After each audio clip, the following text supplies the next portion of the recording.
Hey guys, Jen here.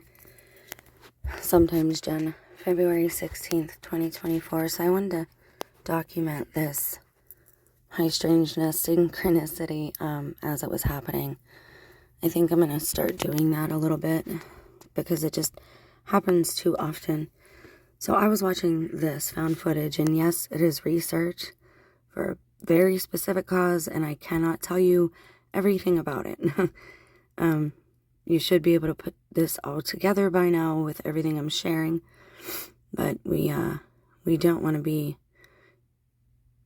prey, and pun intended, and you'll see what I mean in a second. So I was watching this one, Ethan Cankula found footage, and I shared it because they say a couple of interesting things about 8 or 9 minutes in, and the one does a hand sign.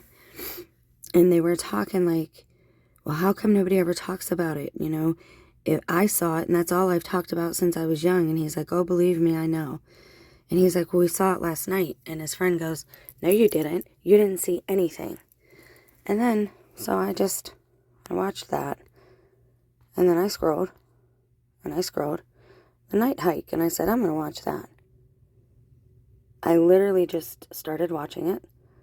It's about the S word, Navajo Native American folklore about medicine men that go rogue and how they're able to change their skin. Well, this must be a line from this video, so instead of having to watch the whole thing, anyways, what would Mark say? He would say, you hear your name? No, you don't. You see something? No, you don't. You speed walk out of there, get in your car, and drive off. Don't look back. And you never run. Prey runs, and they hunt. Don't become prey. Never acknowledge them, or that you see them, or they will hunt you.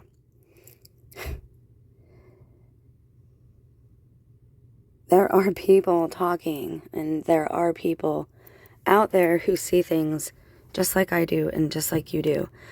I agree with everything in there, and I've even said as much about prey. In the video, the rules for camping, Friday the 13th, rules for camping and staying alive or whatever. You never run. Prey runs. You don't run. But I call things out, but that's because I'm not afraid of them. I think that has a lot to do with this. Again, if you're afraid of these things or anything that they can look like or whatever,